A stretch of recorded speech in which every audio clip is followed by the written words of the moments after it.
किसे कहते हैं वृत्त? जब कोई चल बिंदु किसी निश्चित बिंदु के परितः निश्चित दूरी पर गति करे तो उससे बनने वाला बिंदु पथ वृत्त कहलाता है। ठीक है ना, मैंने बताया था। बाकी डेफिनेशन तो आपसे कोई नहीं पूछता है, लेकिन पता होनी चाहिए। इसके एलिमेंट्स आपको पता होना चाहिए। इसको अपन मिड पॉइंट बोलते हैं, सेंटर पॉइंट बोलते हैं, है ना, यानी कि केंद्र बोलेंगे, हिंदी में क्या बोलेंगे? केंद्र बोलेंगे। इसको सरकमफेरेंस यानी परिधि बोलते हैं। क्लियर है? सर, हाँ, ये परिधि पर कोई पॉइंट है, इसको मैं ज्वाइंट कर दूं इससे, इसको अपन क्या बोलेंगे? त्रिज्या, यानी कि रेडियस बोलेंगे। अगर मैं कर दूं इसका डबल, क्या बन जाएगा? व्यास, यानी कि डायमीटर। पता है डायमीटर जो होता है उसका अगर मैं हाफ कर दूं तो क्या आ जाएगी? रेडियस, यानी त्रिज्या आ जाएगी। या मैं ऐसे भी कह सकता हूँ कि त्रिज्या का अगर मैं दुगना कर दूं तो क्या आ जाएगा? व्यास आ जाएगा। क्लियर है? एक वृत्त में कुछ पॉइंट लिख रहा हूँ, ध्यान से समझना। एक वृत्त में यानी एक सर्कल के अंदर एक वृत्त में त्रिज्या कितनी होती है? एक वृत्त में त्रिज्याएं कितनी होती है? अनंत त्रिज्या होती है एक वृत्त में।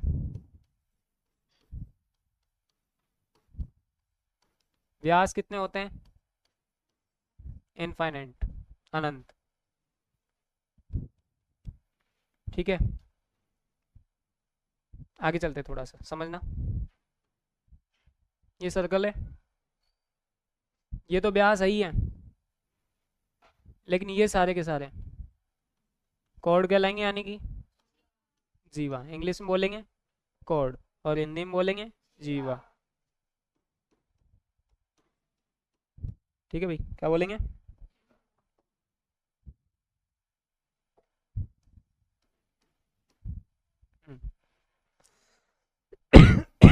ठीक है, एक व्रत में जीवाएं कितनी होती है?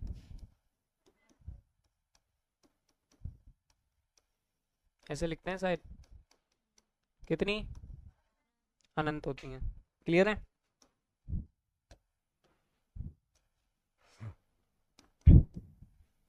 जीवाएं हो गई अनंत। आगे चलते हैं।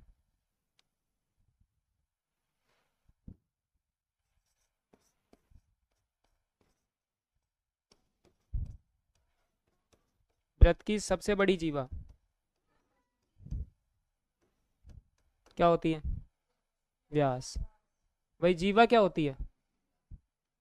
सबसे बड़ी जीवाएं वैसे तो ये होती है, लेकिन जितना अपन पास में चलते जाएंगे जीवा उतनी बड़ी होती जाएगी। और सबसे बड़ी कौन सी होगी? जो बिल्कुल बीच में से होकर निकलेगी।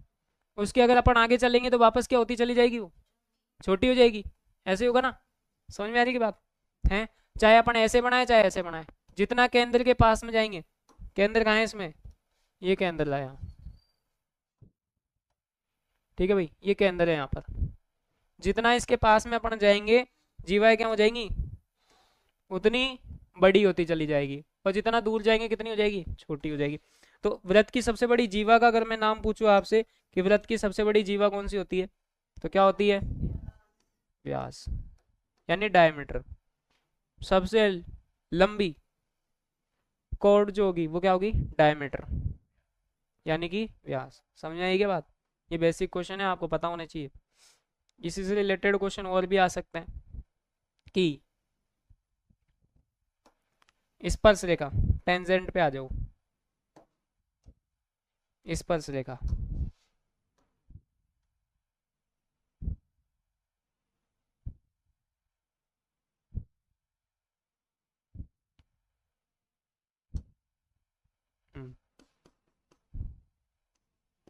टेंजेंट।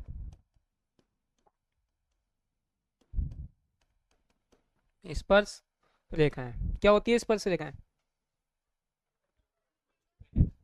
नाम है, रेखाएं रेखा नाम सुना ही होगा, आस पड़ोस में कहीं तो सुना ही होगा। रेखा का मतलब होता है लाइन। ऐसी रेखा जो सर्कल को बिल्कुल टच करके निकले हल्के से, ऐसे, वो कौन सी रेखा कहलाएगी? स्पर्श रेखा। समझ में आएगी बात?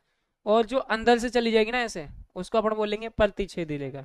रेखाएं दो प्रकार की होती है एक वृत्त के अंदर, एक तो होगी स्पर्श रेखा और एक होगी प्रतिच्छेदी रेखा। एक तो कौन सी होगी भाई, स्पर्श रेखा, टेंजेंट। ये तो क्या होगी, ओनली टच करके जाएगी ऐसे, ठीक है ना। एक होती है प्रतिच्छेदी रेखा। प्रतिच्छेदी रेखा कौन सी होगी, ये क्या होगी, सर्कल के इनसाइड यानी अंदर कहीं से भी निकलेगी ये, ठीक है। आ जाओ, तो स्पर्श रेखाओं की बात करूं तो स्पर्श रेखा वो आपसे कहाँ कहाँ से पूछ सकता है, देखो स्पर्श रेखाओं से बहुत क्वेश्चन बनते हैं। क्या क्या बनते हैं देखना ध्यान से।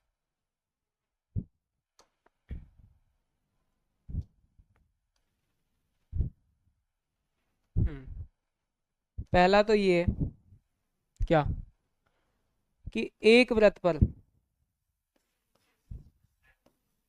एक वृत्त पर कितनी स्पर्श रेखा हो सकती है, एक वृत्त पे कितनी होगी, अनंत। क्लियर है। दूसरा क्वेश्चन,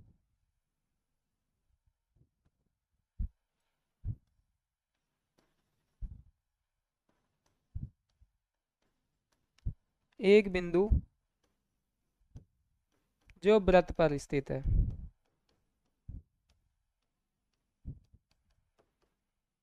अगर कोई बिंदु कहाँ स्थित है, वृत्त पर, ये सर्कल है, इसी पर कोई बिंदु स्थित है, वो पॉइंट इसी पे बना हुआ है। अब बताओ यहाँ से कितनी स्पर्श रेखा बन सकती है, इस बिंदु से केवल और केवल एक बनेगी। कितनी बनेगी भाई, एक ही बनेगी। क्लियर है। नेक्स्ट, दिख रहा है कि तुम्हें गलत। थर्ड,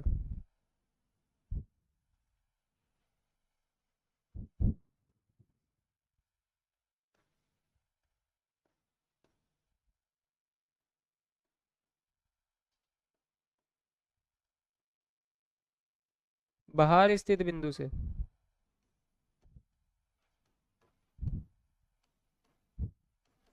बाहर स्थित बिंदु से कितनी स्पर्श रेखा, कोई बिंदु वृत्त के बाहर है, ये पॉइंट बाहर है, इससे कितनी टेंजेंट बनाई जा सकती है, सॉरी,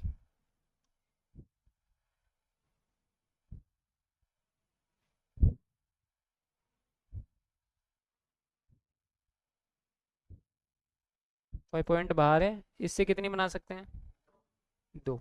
क्लियर है। हम्म,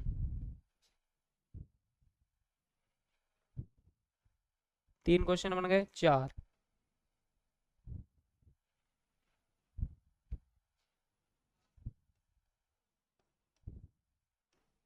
एक वृत्त में स्थित बिंदु से,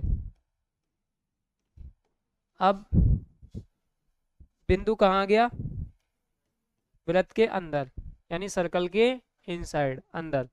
अब बताओ यहाँ से कितनी टेंजेंट बना सकते हैं, एक भी नहीं बनेगी, ये पॉइंट कहाँ है भाई, अंदर है।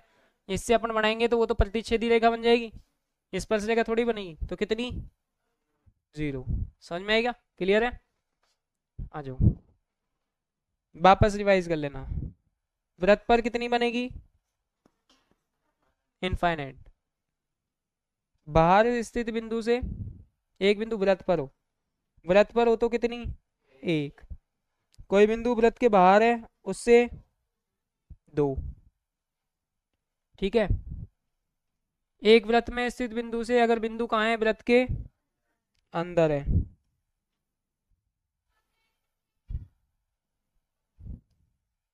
अंदर है, तो कितनी बनेगी, अबे जीरो, एक भी नहीं बनेगी, कितनी बनेगी, जीरो।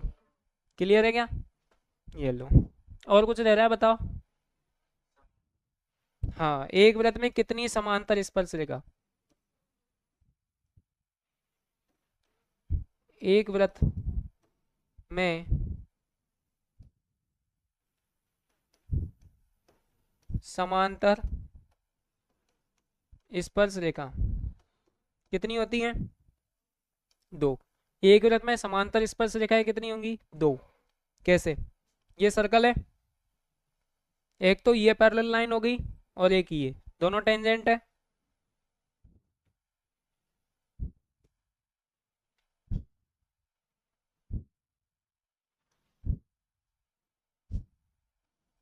एक तो ये बन गई और एक ये बन गई, दो ही बन सकती है, तीसरी नहीं बनेगी। तीसरी अगर बनाओगे, अगर यहाँ दूर बनाओगे इससे तो वो तो बाहर हो जाएगी, और अंदर बनाओगे प्रतिच्छेदी। समांतर रेखा क्या होती है? जो एक दूसरे को प्रतिच्छेद नहीं करती। चाहे आप इधर मुहाना मंडी तक ले जाओ और इधर अपने रामपुर रोड तक ले जाओ, चाहे इधर ही बढ़ा लो इनको, इनके जो बीच की डिस्टेंस होगी ना वो क्या होगी? बराबर होगी। क्लियर है? हाँ। तो और अगर इन दोनों के समांतर मेरे को कोई अदर लाइन खींचनी है, एक लाइन और खींचनी है, तो उसके लिए क्या करना पड़ेगा? या तो वो लाइन बीच में होगी, या फिर कहाँ होगी? या इधर होगी या इधर होगी, तभी समांतर बनेगी। अब उसने कहा है ये दो समांतर स्पर्श रेखाएं थी, इसके अलावा और बना सकते हो क्या आप? पैरेलल नहीं बन पाएगी।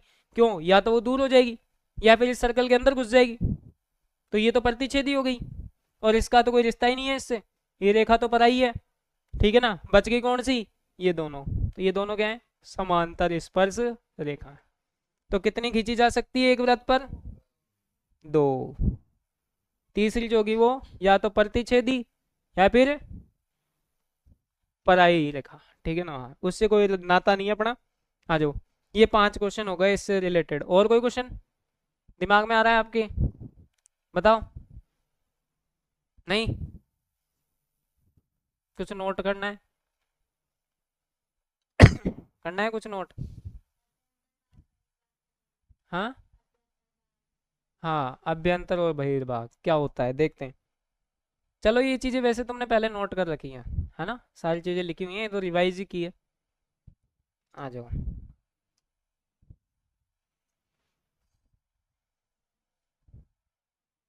मस्त है ना?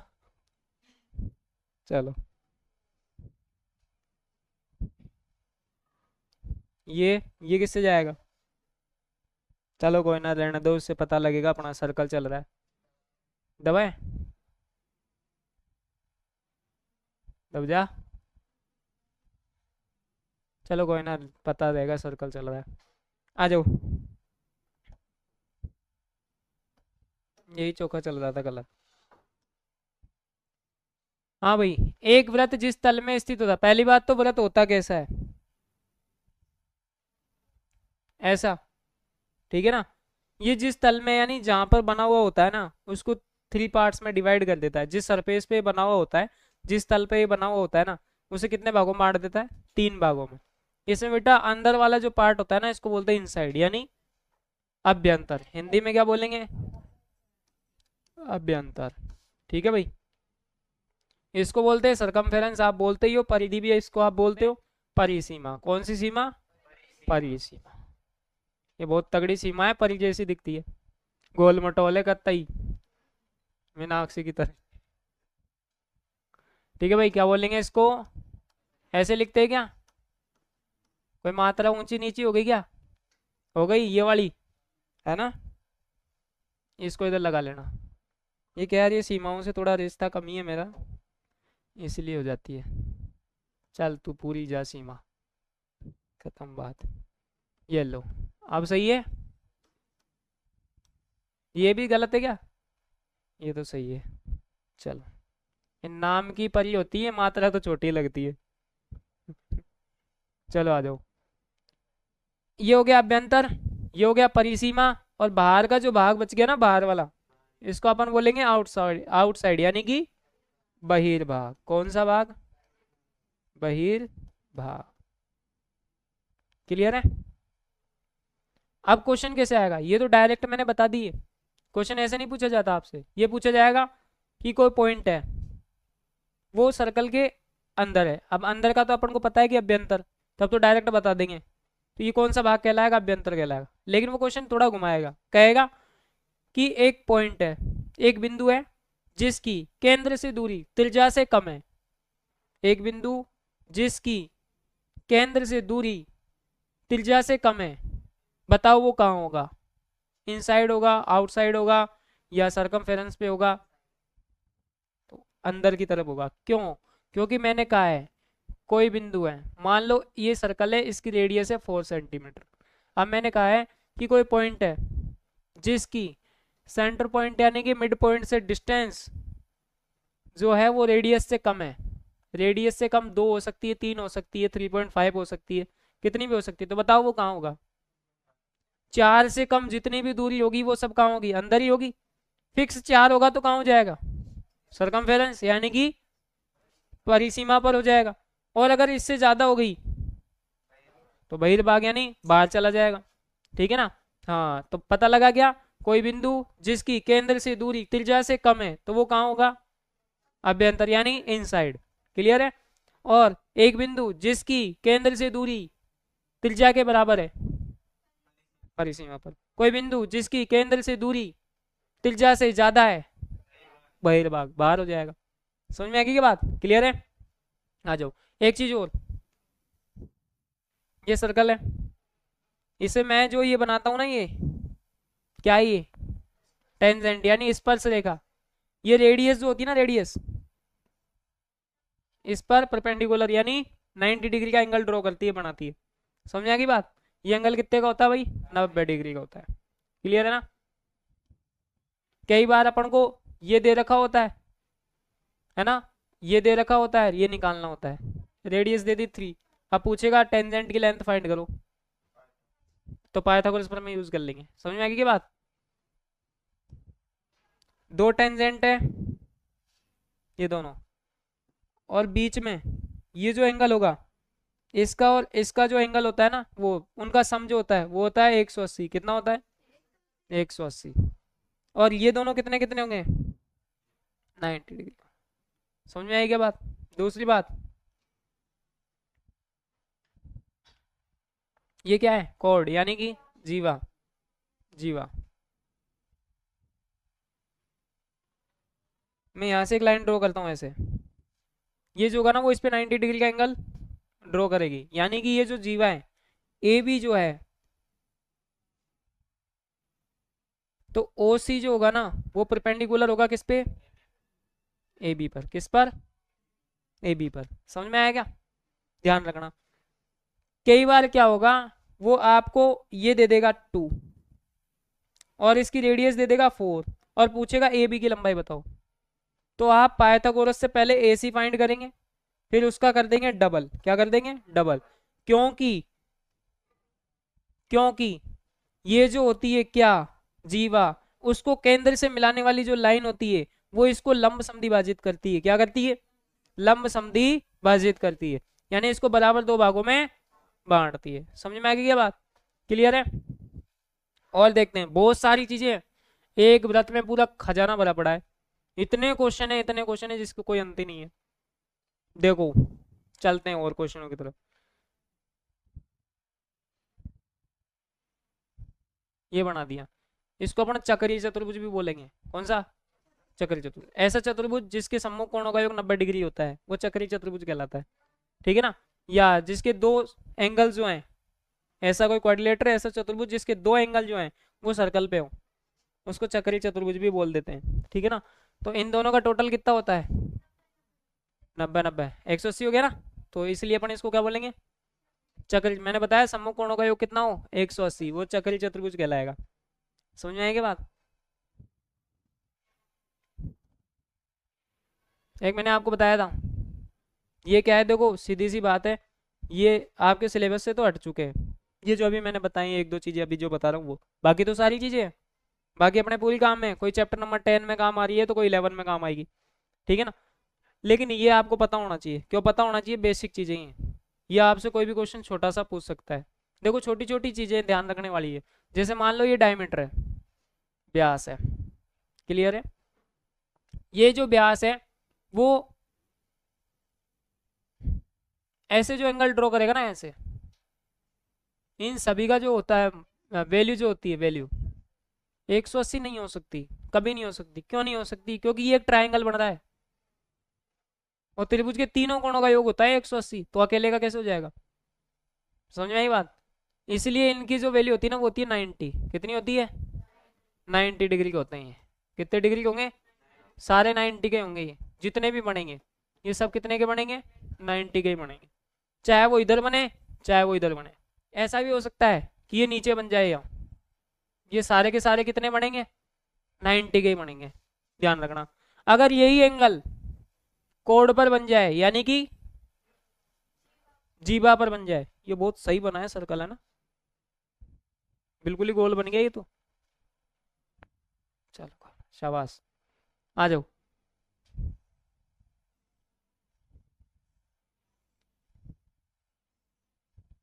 ये सारे एंगल जो होंगे ये सारे इक्वल होंगे, इनकी वैल्यू जितनी होगी ना, एक की जितनी होगी उतनी ही सबकी होगी, इक्वल होंगी ये ए है, ये बी है, ये सी है, ये डी है, ये क्या आता है ई, ये सारे बराबर होंगे। A B C D E जो होंगे वो सारे के सारे कैसे होंगे, इक्वल होंगे। जितनी एक की वैल्यू होगी वही सबकी होगी। कई बार ये एंगल देके ये पूछ लेता है, ठीक है, क्वेश्चन दे दिया घुमा के फटाक से, तो जवाब देना। ये सर्कल है, ये दे दिया 40 डिग्री, और कंफ्यूज करने के लिए वो यहाँ पे देगा आपको 30 डिग्री, या फिर यहाँ दे देगा वो 60 डिग्री, ये पूरा 60 है, ये कंप्लीट पूरा कितना है 60 डिग्री का है। अब बताओ कि ये एंगल कितना होगा, 40 ही होगा, फिक्स है ये मत करना कि भाई ये 30 है, इस ट्राइंगल में आओ, ट्राइंगल के तीनों कोणों का योग 180 होता है, ये 60 आ गया, ये सॉरी ये 60 आ गया, 40 100 बच गया कितना 80, ये पूरा 80 होगा, 80 में से आधा आधा बांटेंगे 40 40, ये 30 आ गया, ये 40 आ गया, 70, ये 110 बच गया, गलत हो जाएगा। समझ में आई बात, सीधी सी बात है, ये उठाओ जितना होगा ये उतना ही होगा। क्लियर है। और बताते हैं, देखो ऐसी इंटरेस्टिंग फैक्ट दिख रहा है क्या, क्या है ये, जीवा। इससे ये एंगल ड्रॉ कर दिया मैंने, और इसी से कर देता हूं ये जो एंगल होता है ना, ये वाला, ये जो एंगल होता है वो इसका हाफ होता है, ये एंगल जो होगा वो इसका क्या होगा, हाँ। अगर ये 60 है, कितना है ये 60, तो ये कितना होगा 30 डिग्री का होगा। कितने डिग्री का होगा भाई, समझ आएगी क्या बात, ये भी ध्यान रखना। और बताऊं, चलो देखो और देख लो, ये मैंने बनाई टेंजेंट, ये इसका स्पर्श बिंदु है, जहां पर स्पर्श रेखा वृत्त को स्पर्श करती है ना, उस पॉइंट को बोलते हैं स्पर्श बिंदु, यानी कि जहां पर स्पर्श करता है। समझ आई बात, ये मत कहना सर ये तो बहुत बिंदुओं पर स्पर्श कर रहा है, नहीं, एक स्पर्श रेखा एक ही बिंदु पर स्पर्श करती है, इसको स्पर्श बिंदु बोलते हैं। और यहां से मैं कोई कोड बना दूं, यानी कि जीवा बना दूं, इस जीवा के द्वारा एक एंगल बनाऊं ऐसे, ये जो होगा ना ये वो इसके इक्वल होगा। एक स्पर्श रेखा के स्पर्श बिंदु से खींची गई जीवा द्वारा एकांतर वृत्तखंड में बनने वाला कोण उसी स्पर्श रेखा और जीवा के द्वारा बनाए गए कोण के बराबर होता है। जेड नहीं बना दीदी, यहाँ जेड तो कतई नहीं बना, कैसा जेड है बताओ, ये कहाँ बन रहा है, तो ये तो यहाँ आना चाहिए था, है। अगर आप इसको ऐसे जेड बना रहे हो तो जेड तो यहाँ आना चाहिए था, इस वाले की बात कर रहा हूँ। समझ में आई क्या बात, ये सर्कल है, ये स्पर्श रेखा, ये इसकी जीवा, और इसके सम्मुख यानी ये वाला, ये इसके इक्वल होगा। क्लियर है।